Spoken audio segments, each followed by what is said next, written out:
अस्सलाम वालेकुम व्यूवर्स, कैसे हैं आप सब लोग। उम्मीद करता हूं सबों के बखैर आफियत। एक नई पॉडकास्ट के साथ हन्नान बुखारी आपकी खिदमत में हाजिर है। नाज़रीन, आपको पता है फैसलाबाद के अंदर अगर बात करें बार के हवाले से, फैसलाबाद बार वकला का जो मैदान है वो सजने को तैयार है। और ख़ास तौर पे जो वकील बरादरी हैं, बहुत सारे कैंडिडेट्स वकला के जो हैं वो अपने अपने वोटर्स को इकट्ठा कर रहे हैं, गैदर कर रहे हैं। स्कैटर्ड जो तल्लुकात थे उनको भी इस्तेमाल करके एक जगह पे इकट्ठा कर रहे हैं ताकि ज़्यादा से ज़्यादा वोट हासिल करके सीट्स हासिल कर सके। सेक्रेटरी की, जॉइंट सेक्रेटरी की, सदर के सीट के लिए जो वो उम्मीदवार हैं वो आ चुके हैं और उनकी जानिब से इलेक्शन जो है अब भरपूर तरीके से लड़ा जाएगा।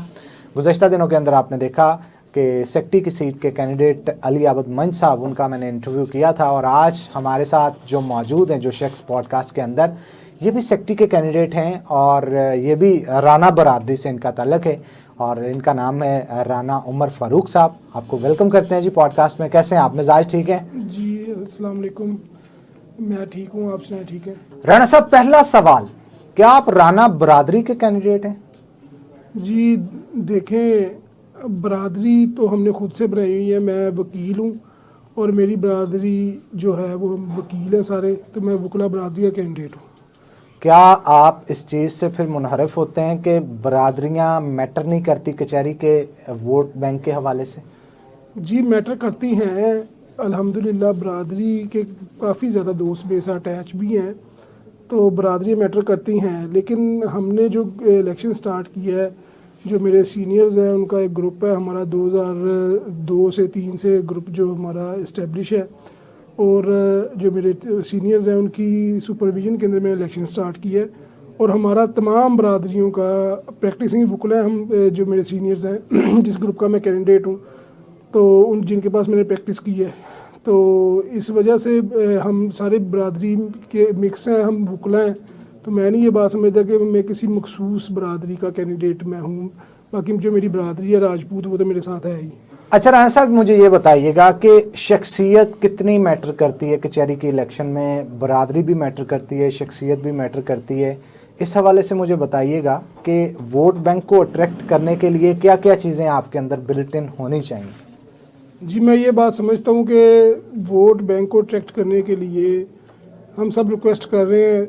बाशऊर कौम है हम, वकील जो होता है, हम 17 ईयर के बाद हमें डिग्री मिलती है, तो उसके बाद जो भी हम में से कैपेबल होता है वो खुद ही अपना नुमाइंदा चुन लेते हैं। हमने तो सिर्फ रिक्वेस्ट करनी होती है। तो आपको पुश किया गया खड़े होने के लिए या आपने खुद से इरादतन इस चीज़ का इजहार किया कि अब मैं इस दफ़ा सेक्रेटरी का कैंडिडेट हूँ? नहीं जी, पुश नहीं किया गया। पिछली दफ़ा होते हैं ना ग्रुप्स, होते हैं, आपको कहते हैं यार चलो तुसी अगे लगो, असी थोड़े बैठते हैं। नहीं, ऐसा नहीं था। ये जो पिछला साल था उसमें हमारे ग्रुप ने डिसाइड कर लिया था कि मैंने इलेक्शन लड़ना है। पिछली दफ़ा भी अली आबद माइन साहब मेरे भाई हैं, उनको वोट कास्ट किया था मैंने, तो उस टाइम ही हमारा डिसाइड था। वो तो अनफॉर्चुनेटली जो अल्लाह पाक को मंजूर था वो नहीं जीत सके, तो हमारा डिसाइडेड था। इस वजह से हमने अपना इलेक्शन स्टार्ट कर दिया था जनवरी में ही। यू मीन टू से कि आप क्या ये डिसाइड हो चुका था कि इस दफ़ा अली आबद माइन साहब के साथ आप चलेंगे और नेक्स्ट टाइम उनकी जगह पे कैंडिडेट आप होंगे? ये आपके ग्रुप का फैसला था? जी बिल्कुल, ये मेरे ग्रुप का फैसला था। क्या इस ग्रुप में रजामंदी लास्ट ईयर अली आबद माइन साहब की थी इस बात पे जो आप अभी कर रहे हैं? नहीं, इस चीज़ का हमें पता ही नहीं था कि उसने इलेक्शन लूज़ कर जाना है। तो रजामंदी तो तब होती जब हमें इस चीज़ का पता होता कि वो इलेक्शन लूज़ कर दीजिएगा। उसने इलेक्शन लड़ा है, हम उसके साथ थे उस टाइम, मैं उसके साथ था, मैंने उसको वोट दिया। तो बाकी अभी जो वो तो जो किस्मत में था। लेकिन समटाइम होता है ना, अगला कहता है कि भाई जीतूं हारूं, जितना या हारा मैं तेरे नाल अगली दफ़ा जी मैं कैंडिडेट नहीं होगा। जी इस मुतल्लिक बात तो नहीं हुई उससे अली आबद के साथ, लेकिन जब मैंने जनवरी में अपना इलेक्शन स्टार्ट किया था तो दोस्तों से डिस्कस करते हुए मैं अली आबद के पास भी गया था, उससे भी डिस्कस किया था। अच्छा, तो उसके बाद उन्होंने इलेक्शन अपना अनाउंस कर दिया, तो उन्होंने भी इलेक्शन स्टार्ट कर दिया। मेरा भी इलेक्शन स्टार्ट था अल्हम्दुलिल्लाह। अब तो 10 दिन रह गए हैं बाकी। बिल्कुल 10 दिन रह गए हैं, लेकिन जब डिस्कशन हुई, आप बात करते करते उनके पास पहुंचे, कोई चीज़ें तय नहीं हुई आपस में मामलात के, कौन लड़ेगा, कैसे होगा? जी तय तो नहीं हुई कोई भी बातें। हमारी कोशिश की, उन्होंने भी की, मैंने भी की अपने एंड पे। तो भाई है वो मेरा, हम बल्कि पास पास रहते हैं, मेरे बड़ों का भी अच्छा तल्लुक़ है उनके साथ। तो कोशिश की हमने, लेकिन वो नहीं हो सका, तो इस वजह से दोनों हम कंटेस्ट कर रहे हैं। हर बंदे का कोई ना कोई विजन होता है, और अगर कोई सीट पे आना चाहता है, किसी चीज़ को लीड करना चाहता है, सेक्रेटरी किसी हद तक बहुत कचहरी को लीड करता है और आप वकला बरादरी को पूरे उनके रिप्रेजेंटेटिव होते हैं, एक बड़ा वोट बैंक लेके आप सीट के ऊपर आते हैं। आपका विजन क्या है अगर आप सेलेक्ट होते हैं एज अ सेक्रेटरी, तो बार के लिए क्या काम करेंगे, वकला बरादरी के लिए क्या काम करेंगे? देखें, सबसे पहले तो जो हमारे यंगस्टर्स हैं उनको काफ़ी इश्यूज़ का सामना करना पड़ता है। जब वो इनरोल्ड होके प्रैक्टिस में आते हैं तो उनके पास कोई ज़रिया माश नहीं होता, जिसकी वजह से वो काफ़ी ज़्यादा मुश्किलात का सामना करना पड़ता है। हमारी बहनें हैं ऐसी, वो प्रोफेशन को छोड़ भी देते हैं। तो उनके लिए एक तो यंगस्टर्स, क्योंकि हमारे जो हैं वो हमारा असासा हैं, उनके लिए कोई अच्छा ऐसा प्रोग्राम बनाया जाएगा जिससे उनको फ़ायदा भी हो और वो खुश हो के सब इस प्रोफेशन को ज्वाइन कर सकें। वो तो ठीक है, लेकिन मुश्किलात हैं क्या उनको प्रोफेशन से हट के बाहर? क्या जैसे अलियावद माइन साहब आए थे, उन्होंने डिग्निटी के हवाले से बात की थी कि वकला की डिग्निटी दाव पे है इस वक्त। आप क्या समझते हैं, डिग्निटी को किस तरह से डिफ़ाइन करेंगे, वकला की इज्जत को किस तरह से बहाल करेंगे आप? जी देखें, जो वकील है, वकील की डिग्निटी, जो इज़्ज़त, वो तो जिस दिन हम अपना लाइसेंस लेते हैं उस दिन से हम प्रोफेशन ऑफ लॉर्ड है हमारा, डिग्निटी तो हमारी रहती है। ऐसा तो नहीं है कि कभी भी किसी वकील की डिग्निटी या इज़्ज़त का मसला बना हो। बाकी इश्यूज़ हैं जिनको रिजॉल्व करना ज़रूरी है, तो वो करेंगे। लाइक व्हाट, कैसे इश्यूज़ हैं? जैसे यंगस्टर्स के इशू हैं, चैम्बर के इशू हैं, ये हमारा इंश्योरेंस का था, जो हमारे सीनियर सिटीज़न हैं उनके इश्यूज़ हैं। तो पार्किंग का इशू है हमारा, जो मेजर इशू है, जो काफ़ी दरीना इशू है, काफ़ी देर से चलता आ रहा है। क्या करेंगे पार्किंग के हवाले से अगर आप विन कर जाते हैं? क्या आगे लाहे अमल क्या होगा? इसमें ज़िलाई इंतज़ामिया के साथ मिलके, जैसे अभी ये 8 बाज़ारों की इन्होंने पार्किंग बंद कर दी हुई है, उसका रश भी सारा कचहरी के अंदर है, तो उसके लिए कोई ऐसे हिकमत अमली बनाएंगे जो सिर्फ वकीलों की गाड़ियां जो हैं वो आ सकें, या कोई पार्किंग प्लाजे के लिए जो भी कोई सूटेबल चीज़ कर सके, इंशाल्लाह उसको करेंगे। कुछ जगह ऐसी होती हैं जहाँ पे पाँव रखने से पाँव जलते हैं, तो आप ये कर पाएंगे बिल्कुल अगर करेंगे। सेक्रेटरी बन गए तो? बिल्कुल करेंगे। ये मैं क्लिप रिकॉर्ड कर रहा हूँ आपका, मैं अगर आप सेक्रेटरी बन जाते हैं तो ये बात आपने की है, इस पे कायम भी फिर रहेंगे इंशाल्लाह। आप देखेंगे इस चीज़ को, और मैं तो पीछे हटने वालों में से नहीं हूँ। हाँ। तो आपने कहा है कि कचहरी के इर्द गिर्द जितने भी पार्किंग है, वकला के अलावा गाड़ी नहीं खड़ी होगी, इसको बंद करवाएंगे, बाकी जो गैर कानूनी होगा, ये कह रहे हैं? जो हमारे जिसकी वजह से रश है वो सारी जो हमारे एडवोकेट्स के अलावा जो होगी पार्किंग, उस पर इंशाल्लाह हम करेंगे। ठीक हो गया। मुझे ये बताइएगा कि फोर्थ वर्ड जिसे कचहरी की ज़ुबान में कहा जाता है, इलेक्शंस के अंदर ऐसी छोटी बरादरियाँ जिनके वोट बैंक तो होते हैं लेकिन बरादरी बेस के ऊपर वोट बैंक छोटा होता है, ये कलेक्टिवली एक मैसिव वोट बैंक इनका होता है, ये किसकी तरफ ज़्यादा झुकाव रख रही है और इसका कितना अहम किरदार है कचहरी के इलेक्शंस के अंदर? देखें, हम सब वकील हैं, तो ये तो बरादरीज़म, मैं तो बरादरीज़म से हट के ये बात करता हूँ कि हम सब भाई हैं।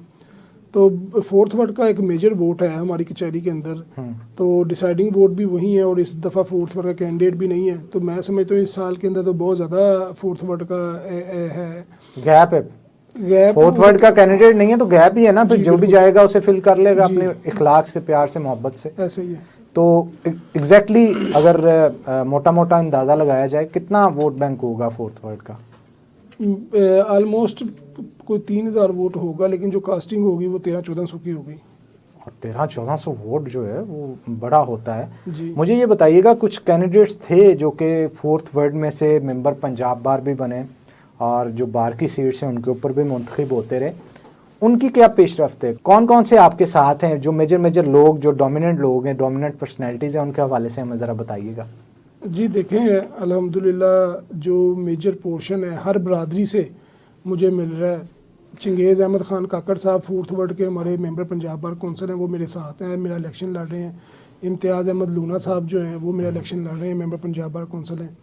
तो और भी काफ़ी दोस्त हैं। ये तो हो गए फोर्थ वर्ड से, अब काउंट करेंगे राना बरादरी से। मुझे ज़रा 1 बाय 1 काउंट करवाइएगा। मैं ज़्यादा लोगों के नाम अगर नहीं भी आप बताना चाहते इट्स ओके, जो मेजर 2-4 हैं। राना बरादरी से कौन कौन से मेजर लोग हैं जो 2-4 आपके साथ हैं?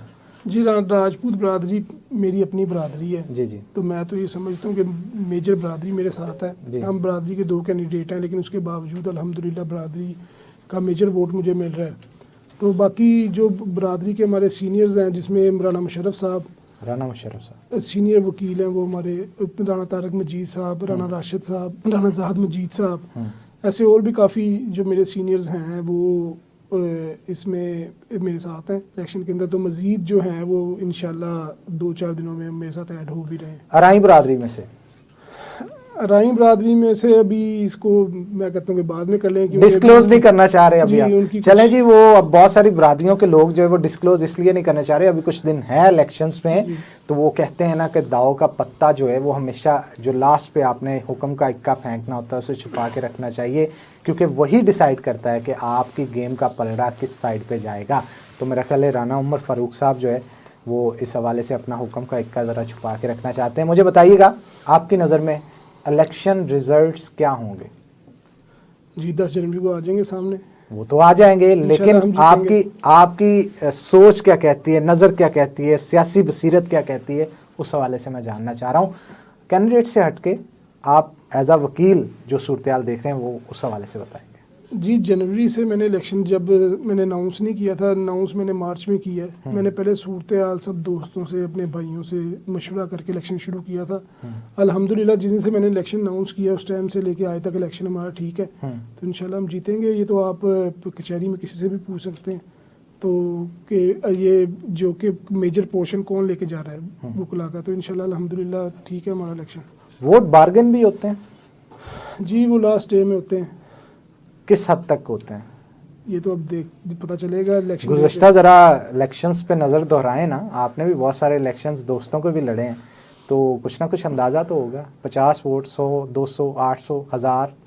नहीं, मैं ये समझता हूँ जो आपने मेहनत करके खुद ही अपने वोट कर लेने, बाकी जो बार्गेनिंग वाले हैं वो होते तो हैं, लेकिन वो चीज़ नहीं है जो आपने मेहनत करके अपने वोट इकट्ठे करने हैं, वही वोट हैं। किस हद तक होते हैं ये? 100 तक, 200 तक अंदाज़ा? सेक्रेटरी की सीट के लिए चले कंसीडर कर लेते हैं अंदाज़न, हम ये नहीं कहते कि कंफर्म यही है, लेकिन एक रेशियो होती है ना कि ऐसा हो जाता है। होता है वैसे पॉसिबली ऐसा होता है कि नहीं? होता तो है। सदर के साथ बार्गेन होती है या जॉइंट सेक्रेटरी के साथ? मुख्तलिफ सीट्स के साथ करते हैं, लेकिन मैं ये समझता हूँ कि सारे बाशऊर वकील सब बाशऊर होते हैं, तो सब अपनी मर्जी से वोट कास्ट करते हैं, सब ने डिसाइड किया होता है। तो बार्गेनिंग का इतना ज़्यादा मैं नहीं समझता कि बार्गेनिंग की कोई डिसाइडिंग फैक्टर नहीं है बार्गेनिंग। लास्ट पे जाने से पहले एक बड़ा ही अहम सवाल जो मैं आपसे करना चाहता हूँ वो ये, कैंडिडेट्स आपके मुकाबले में बहुत सारे होंगे, आप अपनी कोई एक ऐसी खसूसियत बताएं जो कि, या एक ऐसा काम जो आपने विजन सेट किया है कि यार बाकी कैंडिडेट्स ये काम नहीं कर सकते जो आपका भाई सीट पे आने के बाद करेगा। कोई विजन होता है ना, आप इलेक्शन पे भी बहुत सारे लोग खड़े हैं, आप भी खड़े हैं, इट मीन्स कि आप उनको वकला को बताते होंगे कि मैं इनसे बेहतर काम कर सकता हूँ, तो वो बेहतर काम है क्या जो आप कर सकते हैं दूसरे नहीं? उसके हवाले से हम। जी बेहतर तो सब भी कर सकते हैं, लेकिन मैं ये समझता हूँ कि मैं जो मेरा विजन है, जो चीज़ें मैंने सोची हुई हैं, जो मेरी कमिटमेंट्स हैं, और जितना मैं कमिटमेंट का पक्का हूँ, तो मैं ये समझता हूँ कि इलेक्शन जो जब जीतेंगे वो आप देख ही लेंगे, सब देखेंगे कि हमारे विजन जो हैं वो कितने क्या हैं और उसमें क्या क्या होने वाला है। उमर साहब आपने सारे पत्ते छुपा के रखे, कुछ खुल के नहीं हमें बता रहे, वजह क्या है आखिर? नहीं, पता छुपाया कुछ भी नहीं है मैंने। बेसिकली मैं रवायती, क्योंकि हम बैठे हैं आपस में, मैं कोई रवायती बात नहीं करना चाह रहा ऐसी जो सब रवायती बात करते हैं। मैं तो एक नेचुरल आदमी हूँ, तो नेचुरली जवाब दे रहा हूँ आपको। ऐसे ही इलेक्शन स्टार्ट किया था, तो इंशाल्लाह अल्लाह पाक खैर करे 10 दिन बाद इलेक्शन जीत भी जाएंगे ऐसे ही, तो आप देखेंगे इंशाल्लाह। चले जी, wish you best of luck और नेक तमन्नाएं हमारी आप सबके साथ है। जिसका जो जितनी वर्किंग करेगा, जितना वोट बैंक लेके आएगा, आखिरकार अल्टीमेटली जीत तो जो है वो फिर उसी की होगी, लेकिन हमारी तरफ से नेक तमन्नाएं हैं आपके लिए। खुश रहें, आबाद रहें। Thank you very much for coming the podcast. बड़ा अच्छा लगा आपके साथ गुफ्तगू करके। तो इसी के साथ नाज़रीन आज की पॉडकास्ट से इजाज़त चाहूँगा, इंशाल्लाह फिर होगी मुलाकात। तब तक के लिए अल्लाह हाफिज़।